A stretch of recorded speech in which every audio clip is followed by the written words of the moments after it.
Welcome to the AFoOL Podcast. This is episode 8, and we're going to talk about life skills that we've developed from overpriced Lego. And why do banks have branches, but money doesn't grow on a tree?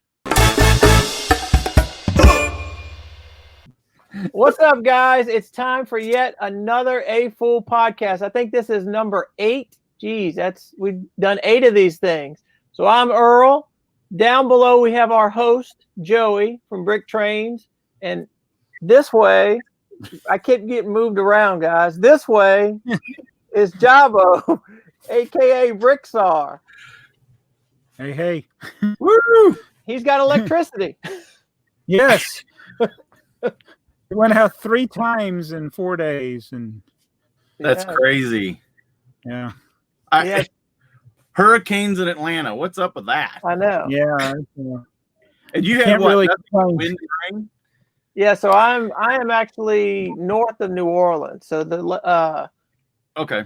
So I guess I'm 45 minutes north of New Orleans, and where I'm at is actually it's pretty good because we always seem. I shouldn't say this. I'm 47. I think two have come through here, so it seems like we always dodge them. If they hit New Orleans, they hit New Orleans and veer off, or they hit to the other side of us, and so we're just fortunate. Most we have is hard winds, and you're just always worried the trees are going to go down, the lights are going to go out. But unless it's your day, it's a pretty good place to be, I guess. And that's good. Yeah, we have the situation where the power goes out on sunny days for no reason. You don't know why. Yeah. I was there was a video that I did a few years back where I was down here filming, and it's just like right in the middle of it. I was even talking about I was literally talking about the power going out, and it went out. I was like, really? That's a surefire way of getting the power to go out. Talk about it. Yeah, just talk about. Oh no! Yeah. Here it goes.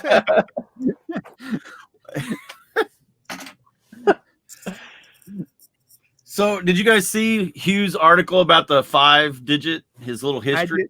I read that article. I'm not much of a blog reader. No, I didn't read that. Oh, it's a pretty good little read. It's he basically points out that how he was just dealing with the 5-digit ones and how they were tried to categorize them, but they seemed to fail. Yeah. And they started out with no plan in the beginning. So I was hoping he would talk more about that. He just focused on the 5 digits, but he did briefly mention the pass. Yeah. That would be a good topic. That'd be a good topic for us. What, was there a plan back in the Samsonite era in the beginning? I mean, I don't really think there was, and then I just kind of look back at it. When you think of this, when you talk about Samsonite, I don't know how it was with other Lego sets in Europe, but the Samsonite sets, the set number was the piece count. Right. Yeah. And how confusing did that get? I mean, you had multiple sets with the same number. Yeah, it's like if you wanted to guess what number a set was, just say 700. You got a large percentage of a chance of being right. Well, the 700 series of sets is a very good. I'm bidding on one right now on eBay, and they're all different sizes. Yeah. So you guys are more historian than I am. So whenever, like, say in 1980 something, you look at all the sets that are in numerical order on BrickSet. Is there a break where space stops? And then it goes to the next theme. And then the next year, the space number picks up where the space number dropped off from the year prior. It was still kind of haphazard, but there would be like a range that most of those sets would be in. Like the castle theme, they were in the low 6,000s, like up to 6,100. But there would be ones that would be way outside of that range. And then like Pirates came along, they were in the 6,200s. But then you would get those low ball ones that were in a variety pack, or just they did try to put some order to them, but it wasn't like today. Like when a wave comes out today, it'll be consecutive numbers almost. Right. They didn't do that. And usually the smaller numbers would be the smaller sets, was the other thing. And the bigger numbers would be the bigger sets.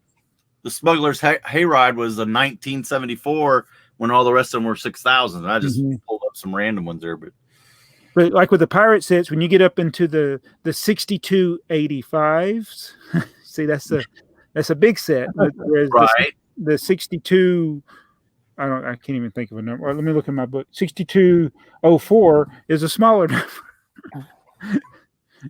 Yeah, it was 6285. That's a Black Sea Barracuda in it. Yeah. So did I see Pirates is coming back? Did I see that somewhere? Well, we've gotten the idea set. That's technically Pirates. And no, Castle. I'm sorry. Not Pirates. Castle. I don't know. I guess we were just talking about Pirates. But it made I saw somebody posting something about Castle coming back next year. I saw a post about that, but I don't think it was. I think it was somebody's wishful thinking or some. Oh, no official set numbers listed or anything. I didn't see anything official out of it. I mean, that would be a pretty good theme to come back. Yeah, I think they tried to go with futuristic for Nexo Nights. That was like futuristic Castle, I think. Yeah. I don't have a problem with that. It's just that's not what I wasn't into that, but it is a neat concept, like something like that. But I would like to see the throwback type of castle. Just regular castle would be cool. Yeah. Well, I think the Lord of the Rings theme, they probably gonna have to get a little bit of distance in it before they can bring, because I think there's too much similarity to that theme. Although I don't guess the licensing matters, but because Castle it was Lego's own theme, so it'd probably be expensive, like Lego City. It makes no sense why Lego City sets are so much more expensive than licensed sets. Speaking of Lego City, and I know we don't do a lot of news on here, but did you see the build your own Lego City thing that's exclusive to Denmark right now? No. Yeah. Andres did a thing on it. Why? That's a good question. Why? Lego literally needs to hire somebody like me to be just question things like, why are you doing this? To me, it looks like a logistics nightmare. Yes. I mean, I get that they're going to have all these small little sets, and that's all you're doing is you're picking a small little set and putting it in I assume it's going to be a bigger box, but it looks as though they're going to try to print the picture on the front of the box for you. And that'll be a logistics nightmare for them. It's definitely going to be, the consumer is going to be getting less brick for his dollar. There's no. Absolutely. Yeah. Is it just go through a catalog and pick 4 or 5 sets and they haven't. Let me see if I can find it. Kind of reminds me of My Own Train, except you didn't get a picture on the box of your locomotive. Yeah. There was I don't know how many different varieties of a locomotive you could get. But you can get in each color, a short one or a long one. Yeah. But you picked it, and then they all came in the same box, basically. And I always thought that was something that it was kind of screwy with it, because I remember looking at that catalog and looking at the colors and like, why would anybody want a green one or a brown one? Yeah, design your own Lego City set, and the landing page it's lego-lab.com. So, and it's all in Dutch. Well, then we ain't got to worry about it for now. Yeah. I would say it's probably going to die on the vine there. Yeah, I am not much of a gimmick person, or as much as I like technology and I like electronics. It's I like Lego for Lego, and sometimes when there are things like Mindstorms and other things that they integrate into it, but when you're just talking about how you're going to be packaging a set, it'd be more interesting to me if you just put the kid's picture on the box. That'd be more interesting for the kid than all this. Yeah, I think you said it right. It's a gimmick. It's just another way for them to try and get I don't know. Yeah. I mean, more customers or whatever, but it's, yeah, I didn't. It just Maybe 8-year-olds will think it's great. I don't know. There'll be a lot of people. You know, my grandson will think it's awesome. You know, to be able to pick his own set and build it and get it. You know, we're just too old, I guess. Well, it might just be like you said. What's the point? You're right. What's the point of it? Don't most people throw away the box anyway? Yeah. Yeah.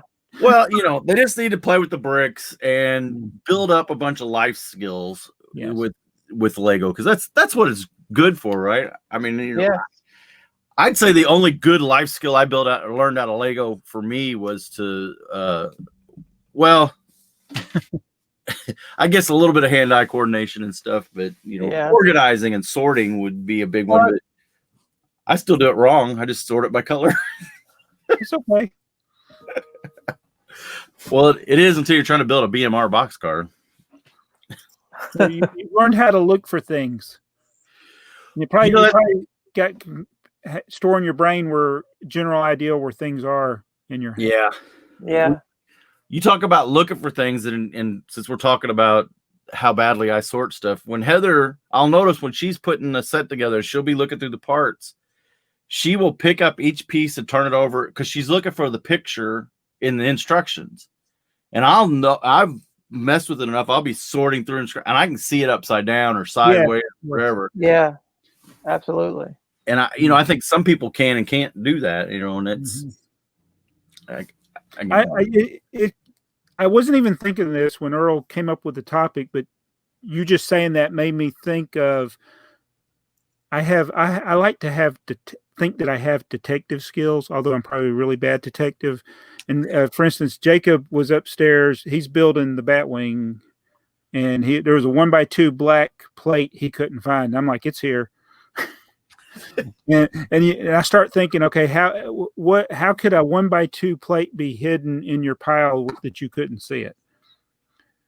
And then I start looking for that. Instead of just looking everywhere, I'll just look for those spots. And then, then I found this piece that was missing. So you start, when you're building and you don't want to take the time to turn everything over, you learn how to see things upside down.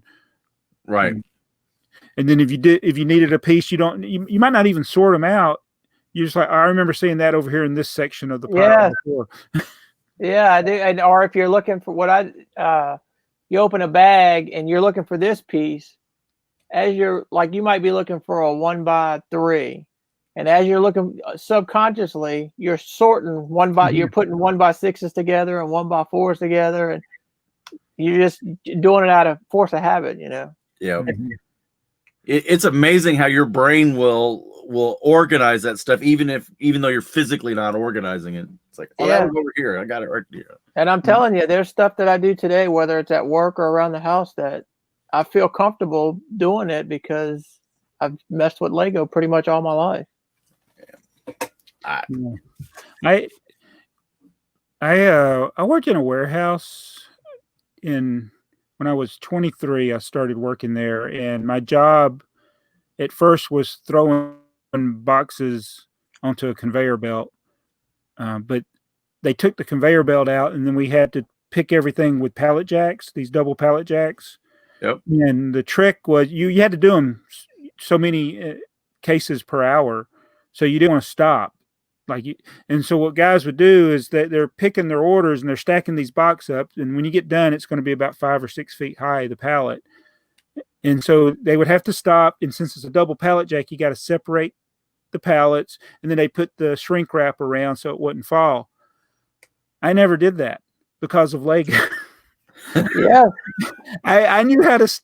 I was like, the back was the most important part to be structurally sound. So I interlocked my boxes from the beginning. Wow. And not only that, I could look at my order and I could anticipate what was coming up, and I would leave spaces for things that I knew were coming. And the other guy, nobody else in the warehouse could do it. So you talk about that. Until I guess for the first 15 years I worked at my store, we didn't have the lift jack.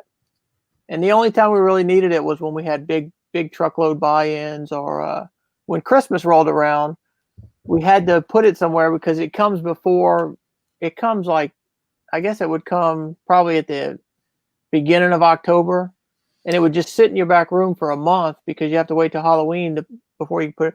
So we would literally hand stack pallets like 3 pallets tall, and you would stack and you'd get, right above your head, and then you'd put a pallet on top, then you'd get the ladder and somebody handed it to you and stack. And I was always the stacker because I could organize the corners and pretty much level it off. Like, give me that box, give me that box, give me that box. So when I put the pallet was it was pretty much level just by eyesight. Give me this one, give me that one, turn this one that way. It's pretty crazy. Yep. Same principles. A Lego building, I'm sure, helped us with that. Oh yeah. Yeah. It's amazing that, those little things that, we remember, we know that have helped us in our life. Those are great teaching things and we learn stuff, but I've always wondered how well is the educational stuff that Lego did, how effective was it? We have several of those things, and I'm looking at that and it's like, this is no different than like a picture book, because it's like a lot of that stuff, they don't incorporate the actual building of the Lego, like you're talking about, leveling stuff out. And right. I mean, to me, it's just, it's, I don't know, it's using Lego in the same place that a picture book could be used. A lot of the. Well, I tell you, whenever you get something that needs to be put together, do you just wing it, or when you look at the directions, do you go step by step, or do you I'm pretty good at following directions to build a lot of stuff out of the box, and my buddies would build some. I had a friend, he built his brother got a weight bench. So he was going to build it for his brother, and he gets done, and there's like a bag full of screws and parts. And he's like, what are these for? Oh, you don't need those. That's all extra. It's like, yeah, that's the weight bench I want to use. Yeah. I'm usually pretty good at just follow the directions. Yeah. And that's hard for people to do. There's always one or two guys in the family who puts everything together, Yep. I think you learn that as growing up doing it all the time. Yep. Because our instructions aren't like instructions today. No. I'm building that Baby Yoda, and they painstakingly, meticulously do the instructions so that you don't make a mistake. But yeah, when you look at old instructions, it's like, okay, we'll put 25 pieces on here, figure out where we put them. Yeah. You might have a corner shaded a little bit darker than the model. Like you got a cluster of 25 pieces in this corner, so it's a little bit. It's like what was already there is shaded darker than what you're actually building. Right. So it's like, okay, they go here, figure it out. Which way do they turn? Which way do they stack? Well, if you go back far enough to the very beginning of it, like I know the one that gives me fits is the 307, the church, because they don't show all of it. But what they're assuming is that you know how to follow, because in part of those instructions, they give you like how to build a wall or how to build a corner. And they will show just like the corner's completely blind. You don't see them building it. So you have to go with, oh, well, they're going to use these bricks to build that corner or build this interlocking wall. It's. Yeah. A lot of the 70s sets, they use like some of the same techniques with the building of walls with windows and doors. And yeah, I guess some of those, like you're talking about with that church set, they expect you to anticipate, okay, you've already built this, so you should know that there's going to be a 1x1 and then a 1x2 here. Right. Even though you can't see it. Yeah. I was watching, was it Fazoom? He had Brian's Bricks on there, had built the Junior Constructor set, 717. And he was holding it like this. And I'm like, how did he do that? That's very hard to build because there's so little his way of instructions on it. Right. Yeah, that one. Was there any instructions for that, or was that just there was like 2 or 3 pictures? 3 or 4 steps on the box, and then you got to figure it out. It's like building from a picture, basically. Yeah. That's. Are we still talking about the things we learned from Lego? Yeah. We talk about whatever you want. This is inspired by your washing machine video. So if you guys know what video that is, leave it in the comments. Yeah, there you go. I think that is inspired by wanting to save as much money as possible so I can buy more Lego. And so thankfully YouTube tutorials are great, because that washing machine, I would have had to buy a whole new washing machine or pay several $100s for somebody to come out and fix it. But when I watched the tutorial video the first time, I was shocked at how exactly, when the guy was doing it, mine looked exactly like his. And I was like, oh wow, I know this is exactly what the problem is. But knowing how to solder wires and take things apart, was great. And then be able to watch somebody else do it, I can follow that. And if I had to troubleshoot it myself, I never would have figured it out. Same thing with cars. It's like, what's the deal with these new cars? It's like used to, if your headlight went out, you just reached in there, pulled the cover off, put the new bulb in. Jacob's car, it said to take the bumper off in the front. You had to take the fender and the bumper. That was one tutorial I saw. The manual just says take it to the dealership, and I was like, there's got to be a different way. And I found it where you take the, all I had to do was take the water reservoir for the windshield wiper fluid. I took that out, and then I could get to it. But thinking outside of the, and when I was a kid with Lego, we didn't have as many different things available. And I had a love of electronics already, and they had when they came out with Technic, they had the little motor kit where you can motorize. And it was kind of dorky, some of the things that they had you do with the motors. Like, the only set I had was a forklift, and you could make the forklift go up and down or something. It just wasn't really that useful, but I wanted to do more. So I actually got the cutters out, and I cut my wires. And I started modifying things using electronic books that I had. Again, I don't know how to make the circuits, but I can read a schematic in a book that's telling you how to make a circuit. And so I could make stuff, which is sad today when I think, like with the Powered Up, I have no clue how to do it. Yeah. But I could do with the physical things that I had directions to. I need directions. So the speaking of the Powered Up, I don't know. I didn't notice this with the Powered Up for the roller coaster. I noticed in the last Lego catalog, it has 3 options. You can turn it by crank, which is obvious. You can attach the motor that it suggests, or you can use Powered Up. I thought the Powered Up only did the sound. Does the Power Up, is the motor in the Powered Up, will it run the chain? Yeah, okay. It runs there. Right. And it's actually, that one, if you download the app and click on the roller coaster, it works. And then they time the sounds to how, they must have run this thing a bunch of times and figure out where it would be at certain times, because they have the sounds that the people make correspond to the hills as it's going down. It's really neat. It's pretty clever how they did it. It is.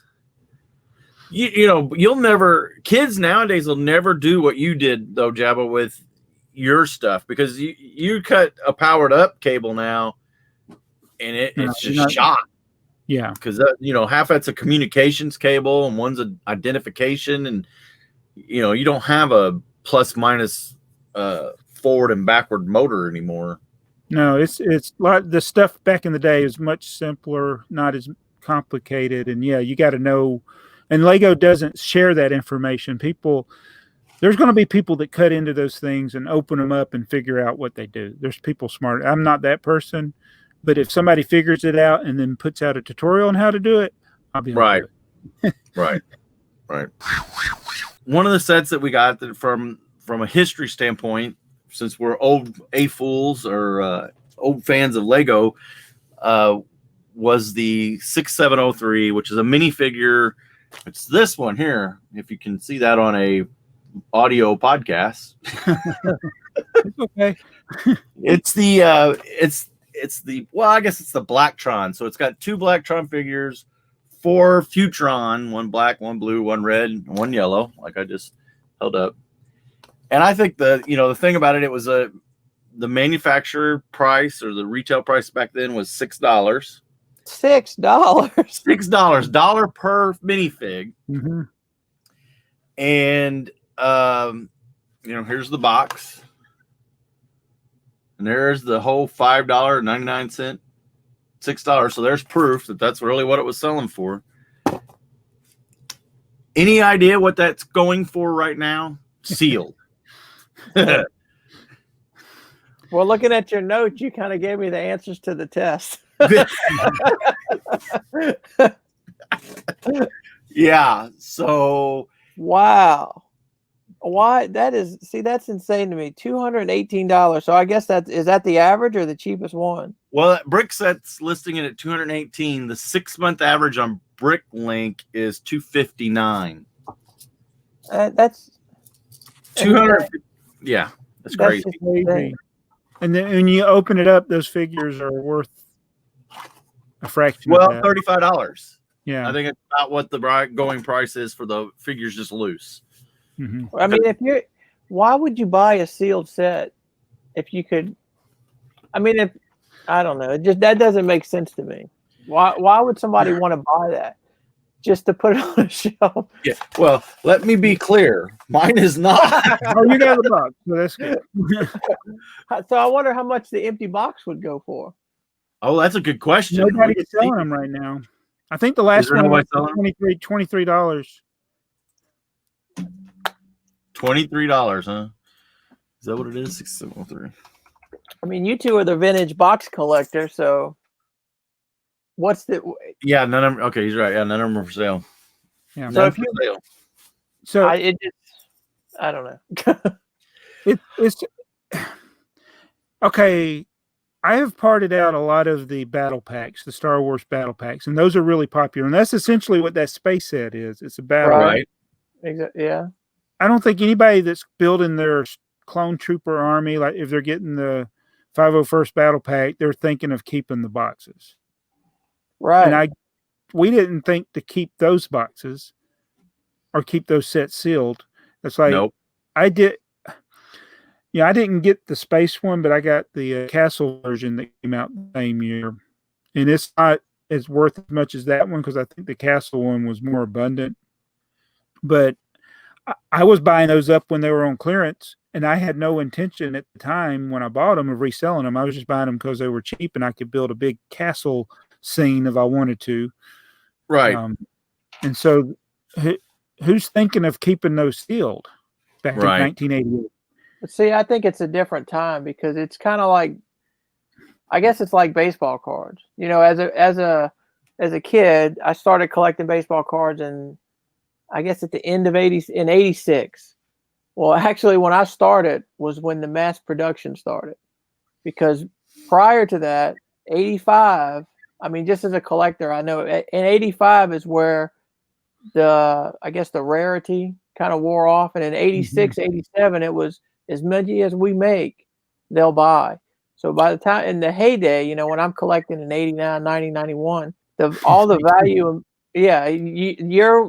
your comic book world, which is my comic book world, it's when all the mass production and what you thought was good. I mean, I remember when Image and Valiant came out, and that was going to be like the hottest thing.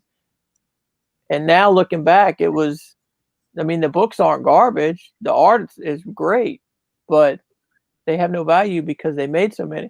Mm-hmm. So today, everybody, like the Clone Trooper box, there's probably people just putting them up in closets.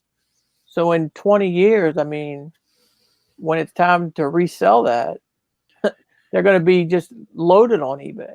Yeah, they'll never they'll never go up in value like this did. There's no way. Not a sealed one. Yeah. Yeah. It's just. You said something about buying a sealed one and us being the collectors of boxes and stuff. I have a hard time buying and spending the money for a sealed set because I guess if I get a deal on a sealed set and I have one open, I'm okay with it. But I want the box because I think it's only complete until they have the box. But I want to be able to see the set. Right. You know, I still want to get out the minifigs and, you know, count them and play with them and put them out and whatever. But so to me, a sealed set is not worth it to me. I mean, it may be worth it, but it's not worth it to me. I mean, a collection like yours, I like the way that you have a set and then the box is behind it. So the set is built and the box, the empty box is behind. If you got a sealed one, great. You know, but if not, you've got I like that. That's why I did that train deal, which actually made me go buy another train off eBay to put in it. but because you know what the Lego set, I mean, it is the set. That is the part. I mean, you know, yeah, I'm collecting boxes, but I'm actually collecting the set. That's what I like. So I have a couple of I do have a couple of space sets that are sealed. And I have gone and bought just the parts just so I could build it, you know. Right. And I may not have a set of, you know, instructions. I use the online instructions or whatever. But I always want to have an open set that I can pick up, play with, and swoosh around.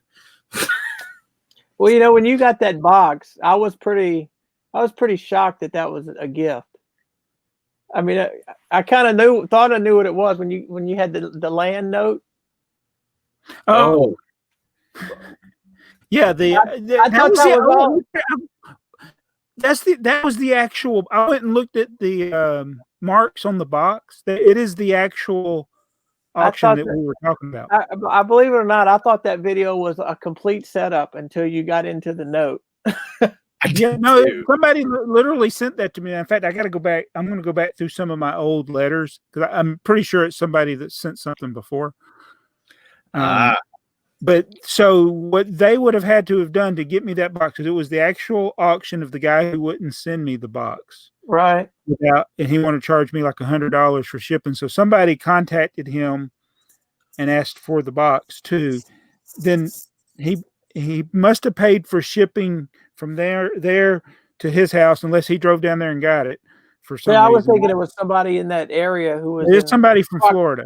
Somebody in proximity where they can meet him and get it. That's what I was thinking. It came from Florida, so he might have been able to go down there and get it. That's what I'm thinking. Or maybe he has traveled for business or something. But it's the exact auction that the guy raised it. It was $25 was what it started at. And once I started asking him about the box, he raised it to $100. Or do you have I know, Jabo, you always pick them up, I think, as you come across them. But Joey, do you have a list of ones that you're always searching for? Yeah, in two places. A brick set. I use the wanted list, and then on Bricklink, I also throw a lot of stuff in there too. So you have an actual list, huh? So you actually have a list that you kind of work off of. I do. Like right now, I can tell you the time twister stuff. I found the time twister train in a bag that I had. I knew I had it, and I got it out. And the next thing I know, I was like, okay, there's only like 6 of these sets or something. Okay, this is the next theme I got to collect. So they're in my wanted list, and and those are going to be ones that I'm not going to go after hard. I'm not going to hunt them hard. But if they come up and they're deals, I'll But do you have the boxes too? Like empty space boxes that you need? You have those in your list too? In your wanted list? Yeah. I don't like in my Bricklink, but in my brick set I do. I know which ones I don't have boxes for. So yeah. I don't want to ask Jabo that question.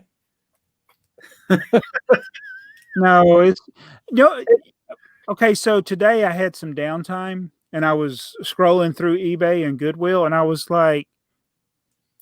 having a hard time thinking of what things I need to look for. Because believe it or not, I'm getting to the point where it's a very small list of things. Now I could make the list bigger. Like somebody was asking me, "Are you going to collect all the BrickTrains sets?" And because I haven't even attempted to do that, and so I did go down that rabbit hole. I was like, "Well, I think I can only confirm that I have 2 of all the BrickTrain sets." So I said, "I don't know." That's hard to believe. Yeah, I mean, I probably got more. I haven't inventoried my whole collection yet. Yeah, I think your deal is your collection is so big that you just got a late start on it.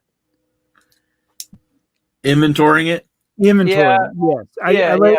I didn't inventory it as I was going along, so that now I don't know what I have. In fact, I have the Fabuland box. I can see it. It's right up there. And I was looking at it the other day, and it's got the Cornelius that's got the fishing pole. And I'm like, wait a minute. I'm like, when did I get that? It's right there clearly where I can see it. And I went and looked at my brick set wanted list, and it's on my wanted list. I'm like, I got this. It's right there. I can see it. So I'm like, how many other sets do I have down here that I never marked off my wanted list? So I buy it, and then I'll have. I did that with Galador. I ended up buying duplicates of Galador because I forgot to mark them off on my wanted list. That's something you have to do, and I immediately. It's it is a priority. My brick set inventory is a priority. That if something comes in, Sesame Street sets, when they come in, you go in and you knock them off your. I haven't done that. Yeah, I'm kind of like the questionnaire guy. So, Joey, do you have stuff that you see that you want, and then when you look at your brick set inventory, you're like, wait a minute, I have that? I do have that. I know it's happened to Joseph. Yeah, it's happened to me. Yeah, there's been times that I've bought, and it's like, oh, I already had that. Yeah. I've made the mistakes. Yeah. Yeah. I just bought a Samsonite 6930 box from a guy in Canada, and that's all he had was the box, but it's a Samsonite box, and that's, I don't know, those are like crack to me. I just cannot put them down. Yeah, I noticed that. And then I start watching some of your hauls, and they're just reloads, and I'm thinking, I'm already. Wait a minute. Is this a new one or the re-upload? I'm trying.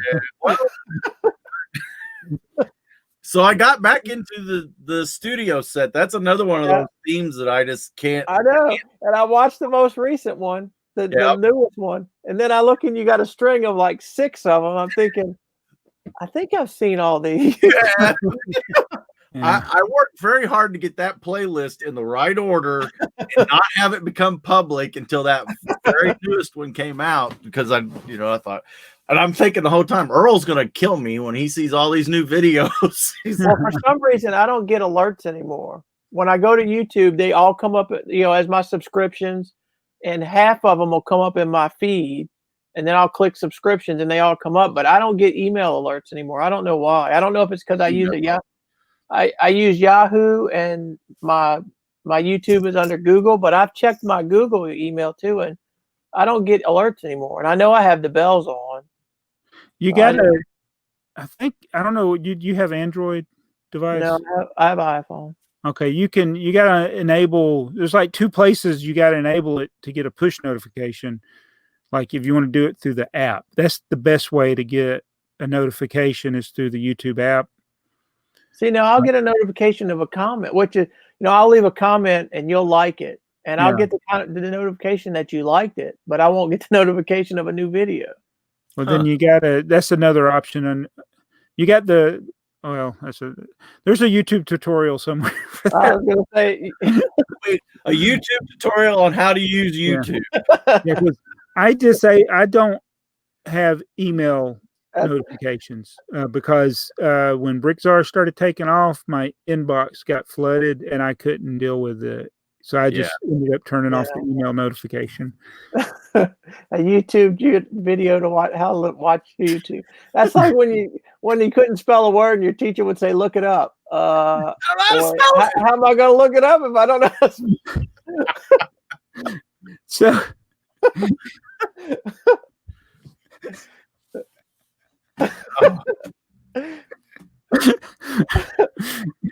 I should, I shouldn't make fun of other people because of the way I speak. Yeah, it's like my daughter was talking tonight about her and her husband were playing this new video game where you play online, and somebody accidentally turned their mic on. It's like it was this kid. They were playing against this kid, and he started asking them all these questions, and then that was kind of funny in itself because he was like, "You're a girl?" Like, yeah.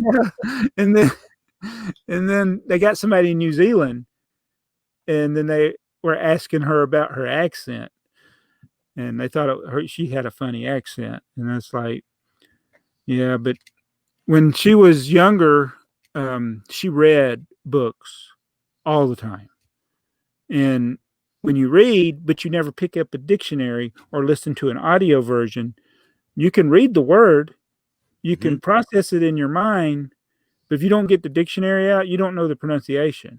Right. And so every now and then when she'd read the word, she'd say it the wrong way. And I'm like, you mean, and it's because she had never heard the word. Right. And this is a long story to go. New Elementary posted a blog post of the new elements.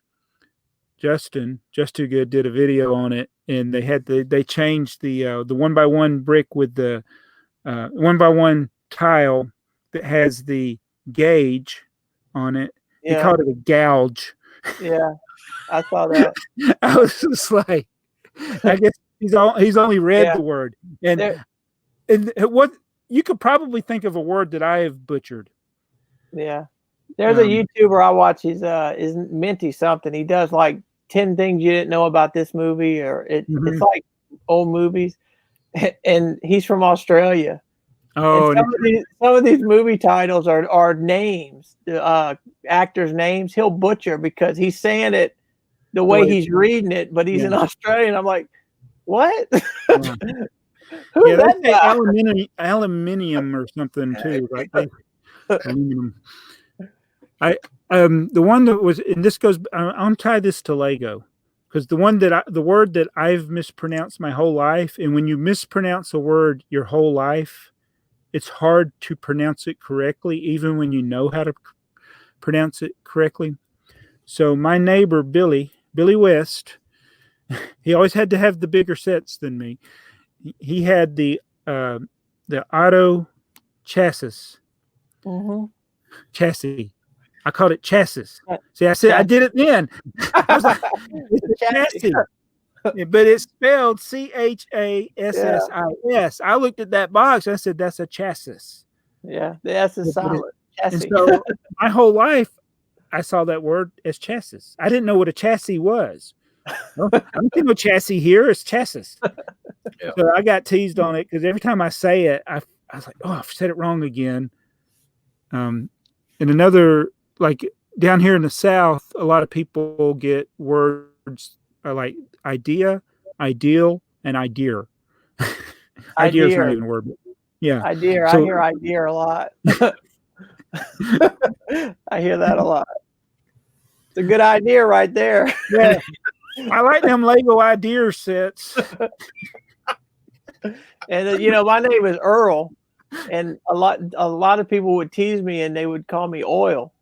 Oh yeah. They would say instead of saying Oil, they would say Earl. So they would go backwards and call me the opposite. Well, all I know is if I lived in Louisiana, I would have a really hard time pronouncing any of the city names, the street names, the bridge names. Oh, the best one is there's a street in New Orleans, and it's spelled TCH TCHOUP, something like that, but it's pronounced Chapatoulas, like CHOP, but it's TCH. Called Chapatoulas Street. Yeah. It's like when you were trying to say Endymion. It's like the E is silent. Yeah. or Bon March. Yeah, Bon March. That's French. I know. I kept hearing you say that. The first time I was like, okay. Then after the third time, I was like, it's Marche. It's French. I never heard it before. I eat French. So I think with all of these things, I think the point is we can just laugh at each other when we do this. I just love that old Sanford and Son where that British guy was on there with the Guinness Book of World Records, and he was talking about he's got to keep to his schedule. And Fred's like, schedule? Like, he's like, I walk 5 miles every day in the snow to shul.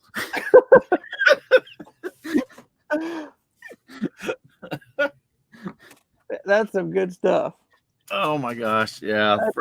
I grew up on Sanford and Son and Abbott and Costello. Yeah. And that was all good stuff back then. Yeah. Andy Griffith train again. Copyright strike. Yeah. I got a copyright strike for a video I put up on my personal channel. It was my daughter and grandson there, and there was just enough music in the background, and they copyright strike like 6 times. It's like, oh my god! I finally took the video down because I couldn't get it to the some of it they wanted to copy or whatever, do the revenue thing, and then the others were like, no, you got to take it down. I was like, forget it. Yeah, the first one I got. Yeah, somebody was claiming it that there's like 2 levels, right? You get to copyright. It was actually YouTube had actually took it off. It couldn't be viewed, and they wanted me to cut it out and edit it or something. And I was like, I'm not dealing with it. You know me, I'm not going to play with YouTube. Well, if it's in the background and you didn't know it, that's like if it. I didn't. But I guess apparently it was where my grandson and my daughter and the family and stuff was all at Sky Zone. So they're at one of these bounce places with the basketballs and the trampolines and stuff. And the video went long enough. I was using the 360 GoPro, so it was like 360 thing you could. But the video went long enough. Apparently, the whole song was in there, and I just didn't hear. Yeah, but if you're not monetized, it shouldn't matter if you're not monetized. Yeah, it does. Yes, but somebody. Yeah, that's what I guess so. Because I had a parade video because I like filming the parades, putting the videos up, and one of the dance group comes by, and I put the video up, and I got a strike because they had the regular song. I was like, well, darn it. How can I get strike or a claim?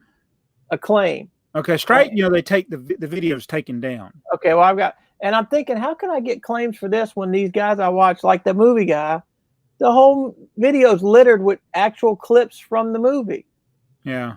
How is that okay? But the music in the background for like 30, not even. Yeah, you were playing Fleetwood Mac the other day. What's that? Jabo had Fleetwood Mac in his the other day. Yeah, but I noticed it was real short, and before it got to a certain. And I put it in a place. I put it in a place where if they do claim it, it's easy to edit it out. Yeah. Okay. Like if they were that one, I would just clip it. If they did, right, I would clip it out. I haven't had anybody claim a clip that short, but they could claim it. Right. And then I have some that I absolutely didn't care. I just hope that they would allow it to play. I wish there used to be a way where you could go on there and see what their rules were. It was easier.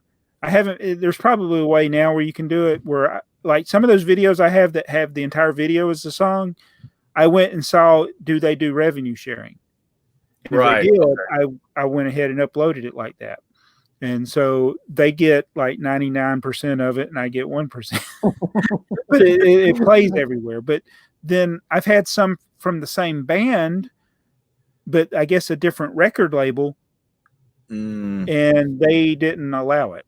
So like with Kraftwerk, I got a couple of songs and they're fine. The third one I did, it's not monetized at all for me. I mean, they're taking all the 100% of the revenue, but I was like, oh well, I wouldn't have made anything off of it anyway.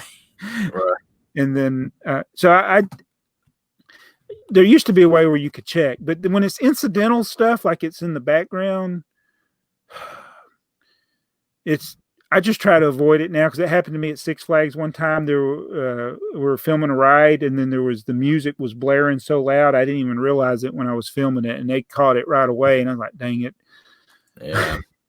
You just have to dub over it or something with another song, or just be quiet in that time. Yeah. As long as you don't get a strike, that's it's usually just a claim. Well, and I think that was what it was on the it wasn't on my BrickTrains. It was on my Joey one, and because that was the one I tried to just put the family videos on, and I think it was a strike because they wouldn't play. Yeah, I don't know. I didn't pay that much attention to it, and I just forget it, just delete it. I did get I got my first ever copyright strike recently. It's on my one of my small channels, and I was really upset about it.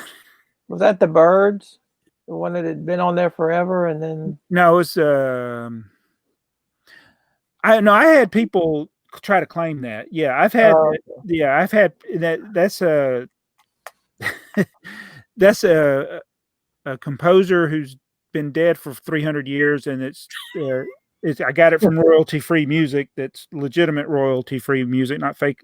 So it's Kevin MacLeod version, I think, on that one, and it's you can use that, but people would have another video and they would try to claim. I've had multiple people try to claim Kevin MacLeod music as their own because they did a video with it, and it's usually these people that are in a multi-level marketing, whatever they call it, when you if you're in a network, the network will automatically go out and find these matching clips, and I'm like, that's not even, it was in their video, but it's not their music. Right. Yeah. It just matches their content, even though they stole the content from somebody else or whatever. Yeah. I would think YouTube's algorithms, if you're picking music out of their catalog, I would think their algorithms would automatically go, nah. Yeah, it does. It's when people manually do it, they can manually do it. And so the copyright strike that I got, so I had misread. I had searched this up, and it said that all of Plan 9 from outer space is in the public domain. Okay. Meaning it's not royalty free, but no one has the copyright, and you can use that. That's those little clips, right? Yeah, it's like Creative Commons type thing. So I had clips of it everywhere. I had I even thought about putting the whole movie up just for the heck of it, but I didn't. But I had probably 30 or more videos that had funny clips from that movie. Mm-hmm. And he picked one. Wade Wilson Enterprises or whatever it is, they gave me a strike. And that's like videos down, we at the right. And I emailed him. I said, I apologize. And I thought it was in the public domain. And he emailed me back with the picture of the copyright. He actually took a picture of the copyright and sent it to me. And he said he's tired of people doing this, stealing his stuff. And I said, I apologize to him. And I'm like, I didn't tell him I had 30 other videos. I mean, I could have lost my, even though it was on a different channel, I could have lost my AdSense account. So it's like, I went immediately privated all of the videos and then deleted them.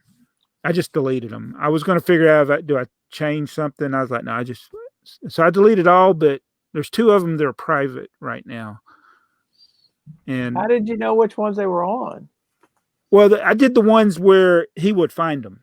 There were ones that, because this one was a manual. This wasn't because these videos have been up for years, and it was somebody happened to see that, and then he flagged it manually. So I just did all the ones that were Plan 9. So I searched Plan 9 on my channel, and then I just went through and deleted all of them because I was like, I don't want to get even though that channel doesn't make any money, I don't want to get lose my channel over something stupid like this. Right. So yeah, I mean, I don't know if I saved it. I should have that. I think it's on my Gmail, but yeah, he sent me a picture of the copyright, and I just messaged him back and I said, I apologize and thank you for letting me know and all that. And I didn't try to fight it, but technically it could have been considered fair use because of the way I I made the alien in that movie appear by the way that I put the clips together. It was kind of funny. It's funnier than what the movie intended, for sure. You made it better. Is it any way that it was something that was publicly free that they went and bought the rights to? I don't know. No, it wasn't. He said it was people put stuff on the internet like that, and he said they've had the copyright. I think the thing said 1988 is when they filed for it. It's been a while since they've had it. So, yeah, you got to be people. There's a lot of misinformation on the internet, believe it or not. No, come on. Everything on the internet's true. I think the best rule of thumb, if you're making videos, is just don't put anything in it. Just put your own. If all you do is film yourself talking about something, and you're not guaranteed that you won't get some repercussion, but that's the best way. It's funny when you look at the videos of people that they got copyright claims, and all it is them talking. Yeah. I have used a couple of right now in the studio ones, I used a little section of the commercial that Lego had. They had a whole studio's commercial, and I've been afraid to put the whole commercial up there because I thought it was kind of cool, but I do have a little bit of it, like right at the very beginning of the video. I saw that. Like 5 seconds. So somebody might have to manually do that one. I don't think the algorithm would pick it up. Yeah, so since where commercials fall. So since you brought that up, we'll kind of shift topics. I left a comment in your video. Do you think the studios was their attempt to go for licensing before they had all the licensing? Was that before Star Wars? And that was like an attempt. So we could do a couple Spider-Man sets, we can do a couple Jurassic Park sets, and we can do a couple of something else, and we'll lump them all under studio instead of having a Spider-Man theme and a Jurassic Park theme. Yeah, I don't know. Studios is after Star Wars. Star Wars came out first. So, but there was no Star Wars in studios. Right. But I don't think there was any superheroes before studios, was there? Was that not first? No, I don't think there was no Jurassic Park. There were no really dinosaurs. Right. I mean, you had the Adventurers. Yeah. Studios was kind of piggybacking off of Adventurers a little bit. It was. Yeah, there was a couple of Mummy sets in there. And how does the Nesquik Bunny tie into the studios theme? There was a you could get the Nesquik Bunny with so there was one set where they have like half of the minifig bunny in a car, and it was a drone. You also get the whole bunny. You could send in and get the whole bunny out of a poly bag, one of those stupid little bitty poly bags that they had. Just Too Good. Speaking of, I mentioned him earlier. He's actually got a video unboxing the box that came in. Really? You talk about taking something that's probably worth several hundreds of dollars now. I have to find his video. I need to find his video. He's got he actually got the box that the poly would have come in. Nesquik thing. Yeah. The Nesquik Bunny. He's the only person I've ever seen get it. He came across it. I think he paid a stupid amount for it, but it was still a good deal, I think. Yeah. But yeah, until he opened it. he opened it, and which is, I don't have a problem with that, but it's just like that's one of those things you're not going to find. Yeah, that's the thing. That's the thing. I mean, if you you have a lot of stuff that you have sealed that you didn't pay outrageous prices for. Right. So if you opened it, it's like your mash, talk about can't pronounce a word. Your the mash, yeah, that one, the truck. Mm-hmm. You've never opened that, right? No, I opened it. You did, but see, you didn't. That's right. But you didn't pay an outrageous price for it. I paid a lot for it, but not more than what it was worth sealed. And at the time that I opened it, it was still worth more open than sealed. Yeah, well, that's kind of where I'm going. But if you the Nesquik, if you have a set like I've talked about that my mixer before, I paid regular price. So even if it's worth $800 or $900 in 5 years, and I decide to open it and build it, I know what I've paid for. I paid regular price for it. I didn't pay $800 or $900 to get it sealed and then open it. Right. If you're paying the $800, $900, you're not going to open it. Why would you go buy one for whatever $150 already open? Right. That's so that's what I'm saying about the Nesquik bunny is like I don't know. It's just hard to understand why they would open it. It's kind of like the minifigure pack we're talking about. If you're going to pay that much for a sealed set, right? Why would you open it? Why would you open it? Yeah, I don't. It always, and you do it, Jabbo. You open up those sets on your videos every once in a while. You open up. I can. Well, I can. All right. So, why would somebody destroy something for a video? People do it all the time. They destroy stuff, and it's because the video will make more money than what said thing is worth. Yes, I understand it, and I shouldn't upset me, but it's one of the things that I can't remember which YouTuber it was that did it. It ticked me off. They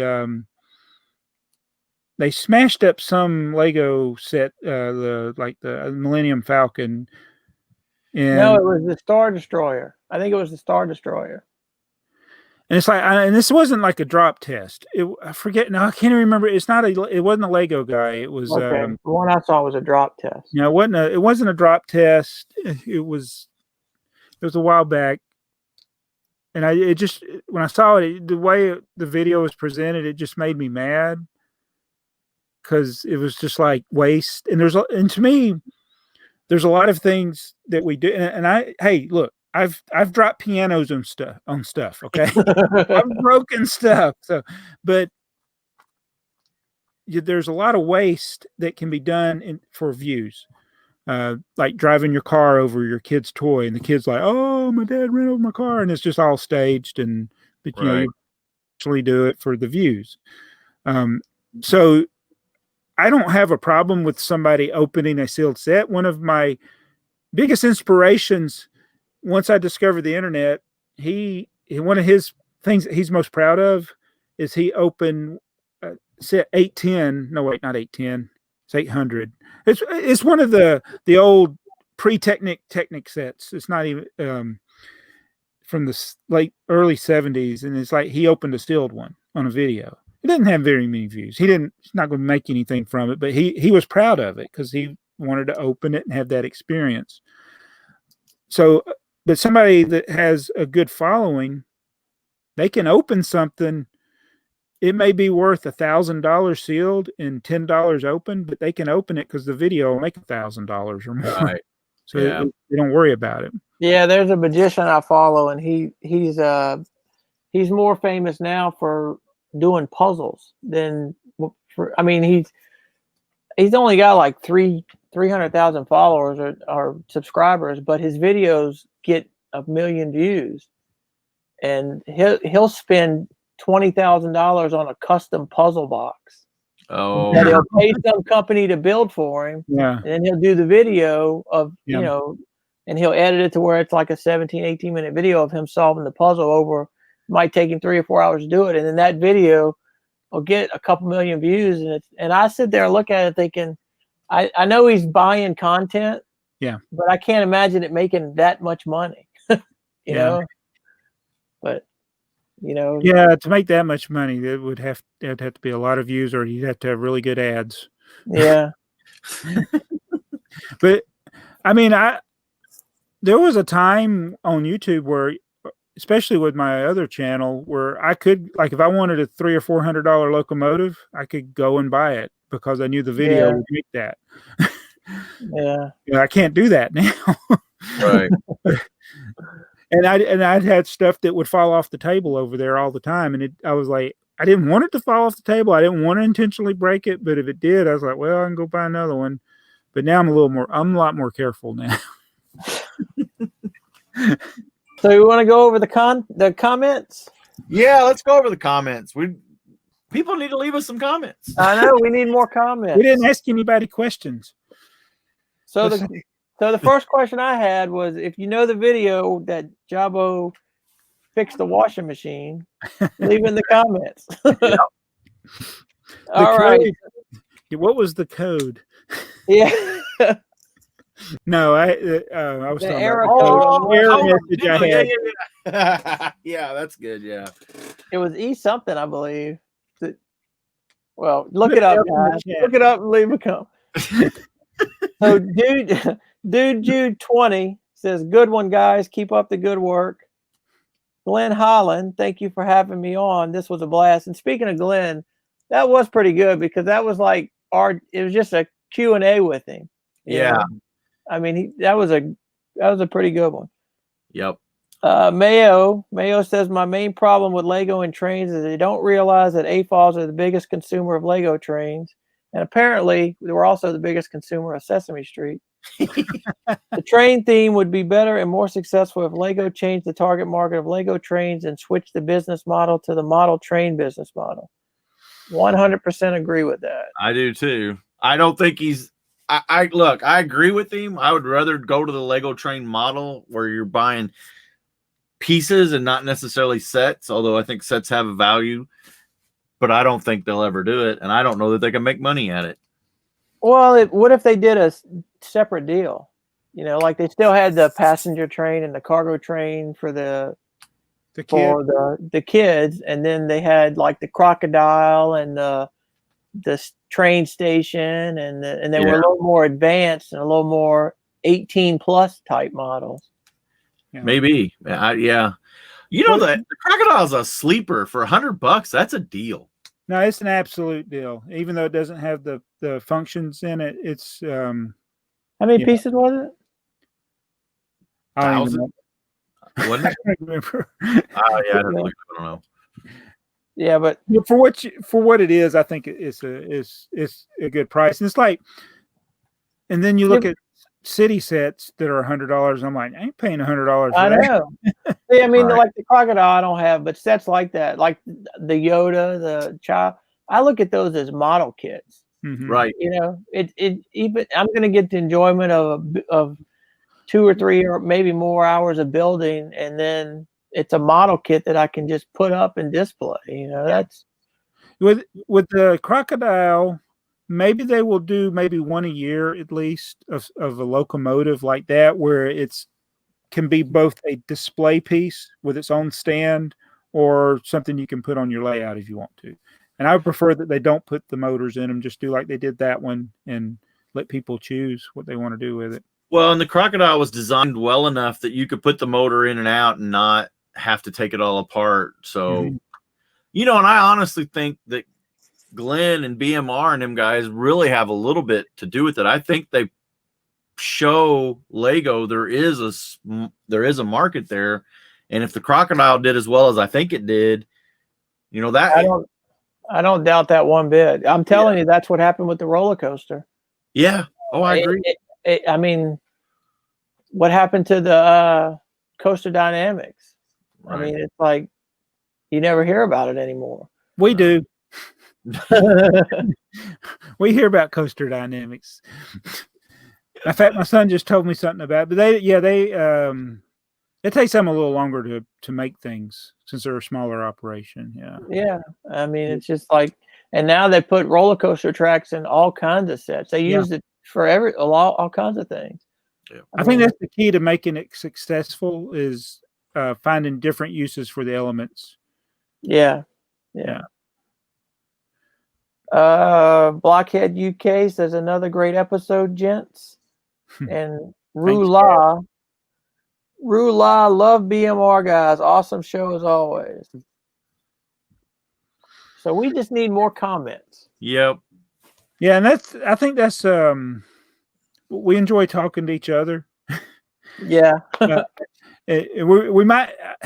I'm terrible about adding things to the show notes, but we probably need to include like questions that we would ask the audience as we go through the different topics that we do, But I get lost in. I know I talk too much. Well, you guys start talking history, and I'm just thinking about questions I can ask you, like it's my personal Q&A. Yeah.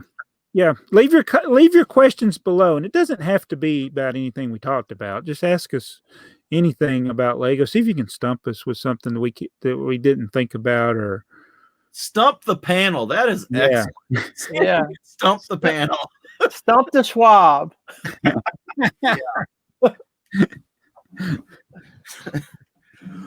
Well, Jabbo, you want to take us out of here? Okay. So, guys, we want to thank you once again for watching another AFoOL podcast. We are both. Oh, wait a minute. Start over. I can't do math. Math is hard. Well, there is at least two of us. You can leave that in. I don't care. So we want to thank everybody for watching another AFoOL podcast. We appreciate the support. If you have any questions you'd like to ask us, please leave it in the comments below. If you're listening to this on one of the podcasting systems that this might be on, what do you call those?